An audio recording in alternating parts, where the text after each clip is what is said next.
Bonjour, c'est bloc à Saliki aussi.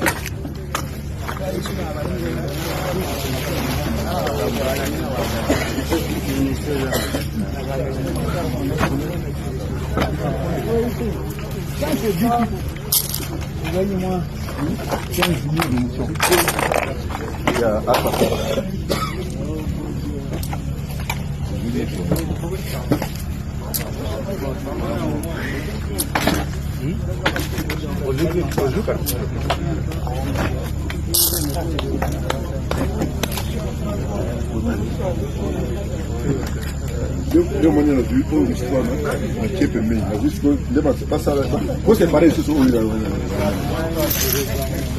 Le territoire de Djougou, épicentre des tourments de la province de l'Ituri, depuis des décennies, vient de franchir un nouveau palier dans l'horreur et la complexité sécuritaire. Le lieutenant Gilles Ngongo, porte-parole des forces armées de la République démocratique du Congo FARDC, à Ituri, a officiellement confirmé la découverte d'une importante cache d'armes dissimulée dans un site minier stratégique. Lors des points de presse tenus à Bunia, le porte-parole de l'armée n'a pas manché ses mots. Selon les explications fournies, cette cache d'armes a été débusquée grâce à une opération de renseignement précise menée dans une zone où l'activité minière sert trop souvent de paravent aux activités criminelles. Le lieutenant Gilles Ngongo a détaillé un inventaire qui témoigne d'une intention de guerre prolongée. Allez, mambo inaisha. Mambo inaisha. Apanjo mwisho.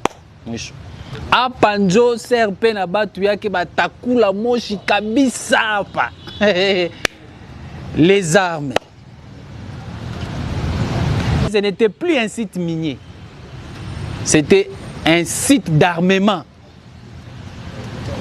Un site d'armement. Nous venons de découvrir un site d'armement. L'armement de Serpé. Makambo Sili. C'est comme ça, comprenons maintenant le chantage au Sala. Kokana oza kokana FRDC. FRDC Tchouma. FRDC Tchouma. Botala binomoko ba armement, minduki, munitions. Dans un site minier. Ça, c'était plus un site minier. C'était un site d'armement et de munitions. Oyo serpé à Kundaki pour Yakoboma Iturien. Maintenant, comme nous disons que la République gagne toujours, découvrir, il fallait intervention à Ponclé, machine. Je vous laisse un peu suivre. C'est que les forces armées, votre armée, a découvrir na territoire ya Djougou, na chefferie ya Mambisa, na Jingo. Il y a état-major ya Baraka, où ici à Koufa, mais à Kundaki, à Watoesiko Timbola. Tozusiko ba munitions, ba armes, tout ce que vous faisiez là. Suivez d'abord et puis nous allons revenir.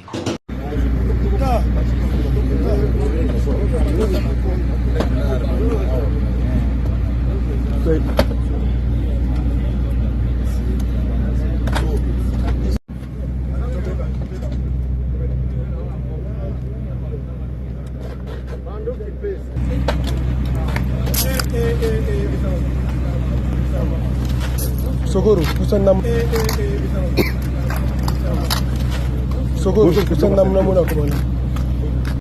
peuple iturien,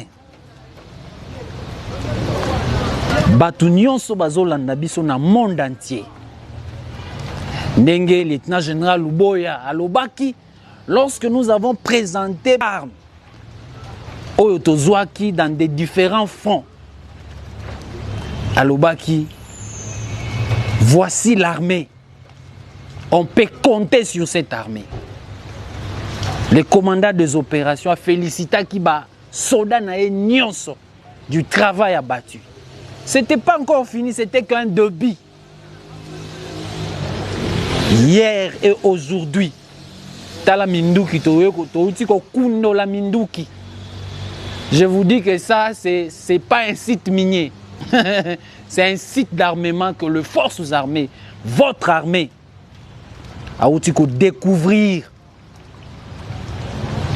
Ba machine, il faut ça là. Or, mais ba machine, il y a qui peut être timbola pour ba kunda munitions n'armement.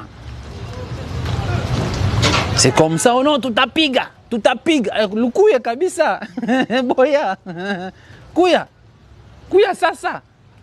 Kuya kama uko mwanaume, mbo tuko mingi, tuko 2000, tuko 3000, tutapiga batakimbia. Sasa weye kama uko mwanaume, Toma hapana kuikala kule, kuya hapa njo.